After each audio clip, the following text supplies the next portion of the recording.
My grandparents sold their home and business for a couple $1 million. They were very simple people, didn't have a ton of savings before this, but within 5 weeks of retirement, my grandfather had 2 aortic aneurysms. The next few years went to healthcare costs, long-term care costs.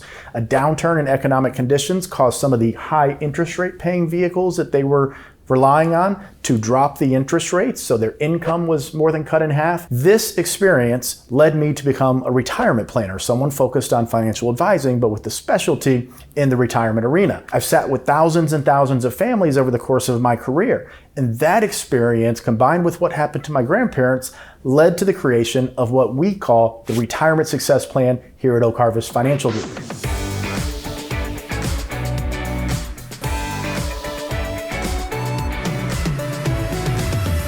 The Retirement Success Plan, or RSP as we call it, is a structured process that results in a final retirement plan that's customized to your particular retirement needs and concerns. It covers 5 key areas, which we're going to get into in today's video, of what's important to be successful, in our opinion, when it comes to retirement planning. It's built by a team of advisors that you have at your disposal and works in conjunction with the investment strategy by our in-house investment team here at Oak Harvest Financial Group. What this means for you is that you have checked off the important boxes that we've learned over our years of experience are most critical to retirement success, and it's also a timeline for execution and a way to monitor progress so we can make adjustments in real time to make sure you're staying on track for your retirement. One of the big concepts to understand about retirement planning is that every single decision you make is interconnected.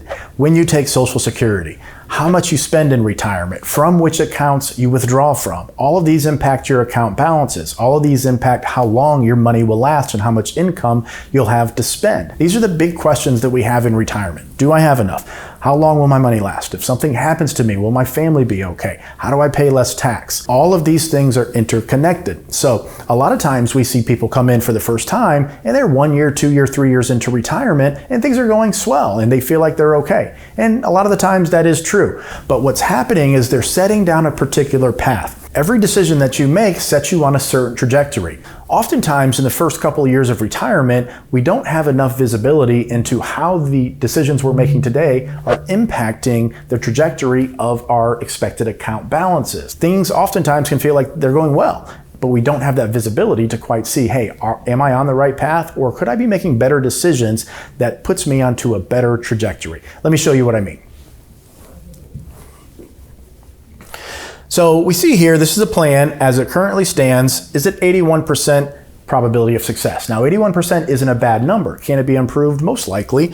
But we see in the beginning years here, 2023 through 2025, all of these trajectories, and we see the dispersion here, they're all very closely concentrated together. So the first 2, 3, 4, 5 years of retirement, we do not know which one that we're on. And that can lead us into a sense of complacency or a false sense of security that says, hey, you know what? I'm doing good. I'm doing great. I'm on the right path because I'm 3 years into retirement and I still have about the same money that I started with. Well, as you can see, some of these paths ultimately diverge into the red, which is not good. That means you're running out of money or you've run out of money. And others diverge into a much more comfortable and secure range. Here we see 2.5 million, 1.9 million, 4.7 million. These are all different possible paths that the decisions you're making today and over the next several years could potentially put you on. The purpose of the Retirement Success Plan is to, one, identify who you are, what's important to you, and how do we determine what success means for you. Then we have a structured process that's based on your investment allocation, generating income, reducing taxes, looking out for healthcare, and then estate planning. The Retirement Success Plan isn't just an initial plan that set it and forget it. It's a timeline for execution of the key components and also a process to continue to monitor and make adjustments on the fly when necessary. As long as we have visibility into how the decisions we're making today are impacting our future security, what we find is you tend to live a more comfortable retirement, and that means comfort around the level of income that you're receiving and how much you're spending, not to mention what we're doing from a tax perspective to make sure you don't carry a ton of risk and potentially pay too much tax down the road. There are 5 key areas we feel are important to have a plan for leading into retirement, at retirement, and then post-retirement that we continue to monitor and adjust as needed. Monitoring is an extremely critical part of the Retirement Success Plan because Again, we don't really know where we're at on this trajectory in years 1, 2, 3, 4, or 5. It's about a relationship, a partnership moving forward that allows us to have visibility into how the decisions we're making are impacting our trajectory, and also allow us to change in real time when circumstances require. Now, external events like the stock market crashing or the economy going into the tank, or internal decisions such as how much we're spending, or if we want to buy that vacation home, or maybe we want to gift to the kids or grandkids. These are all decisions that impact the trajectory that we're on. So having that relationship and having that visibility is what allows us to be at peace and know, hey, we can do this, or we can't do this, or these are the parameters that we should operate in to make sure that we continue on the path that we feel comfortable with. Step 1 of the RSP is what we call the allocation. This is a very critical step because after we've learned who you are, how you define retirement success, and what your goals are, we make a recommendation of how you should spread your money across different asset classes. So think stocks and other low-risk securities. One way to think about the allocation and why it's so important is if you think about ingredients in a recipe. So if you have too much sugar or maybe too much salt, you're not going to have something that's tasty that you nor anyone else really wants to eat. But with the allocation in your retirement, we're not talking about a bad pot roast that you can just redo. You have plenty of time, maybe next weekend. We're talking about your retirement.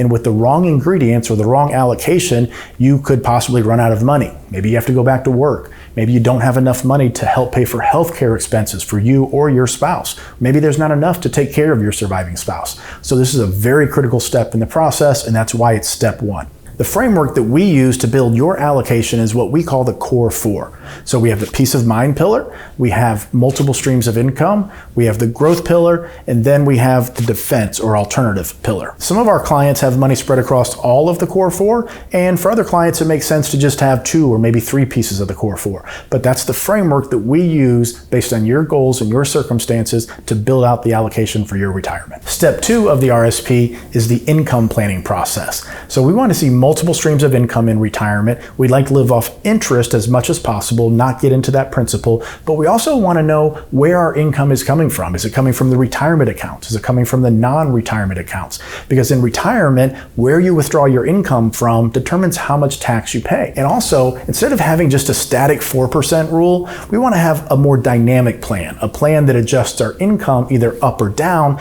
based on the trajectory of our plan. Step 3 of the RSP is tax planning. So tax planning is an extremely critical part of this overall process. But the reason it's step 3 is because if we don't know what the allocation is, or how much income we're getting and when we're getting that income, we can't possibly do a tax analysis. Instead of telling you to go see your CPA to develop a tax strategy, we build that in-house as part of your customized RSP here at Oak Harvest Financial Group. Now, the reason we do that is because we believe to truly be a fiduciary and provide recommendations and advice in your best interest, you must look at taxes and the impact taxes have on the amount of income you actually get to keep. So a tax plan is an extremely critical part of the retirement success plan. Step 4 of the process is healthcare planning. So this is one area where my grandparents and their advisors failed to get the job done, and this cost them well over $500,000 within the first few years of retirement. I don't want that to happen to you, so we've built that into the RSP. If you retire prior to 65, we have to figure out health insurance. Many of you have concerns about end-of-life care or later in life care. Is long-term care an appropriate solution for you? How do we not have premiums that continue to go up throughout retirement? Addressing the potential costs of healthcare in retirement is a critical step because one mistake here can cause everything else to blow up. Step 5 of the RSP is the estate planning side. Now, a big mistake that we see clients make all the time is they go to their attorney, they get the estate documents, and then they never tell us. So what we've done is we've built this estate planning into the financial process. So first and foremost, your financial planner should be the quarterback of this overall estate planning process. This way, assets that need to get retitled to either go into trust or other entities, we make sure that gets done. Beneficiaries that need to be changed, we make sure that gets done. But also having a conversation with you about the disposition of your estate. We don't want your money going to your children and then half of that going to your children's future ex-spouse. So there's a lot of aspects beyond just having a will, maybe a living trust, and your medical directives that we need to address, and we build that into the RSP. Those are the 5 steps of our retirement success plan that we customize for you. Not only are these actionable items that we feel can improve your overall retirement, providing better peace of mind, more visibility into the future, more transparency and clarity around some of the items that are important in retirement. It's also a timeline for execution of these specific items. It's also a structure and a framework that allows us to continue to monitor your retirement to make sure that your plan is on the correct trajectory and that you have a successful retirement. We're always producing more content to help you go more in depth with the retirement success plan and the overall process. To continue that journey, you'll want to click right here to learn more about what the RSP means for you and your family.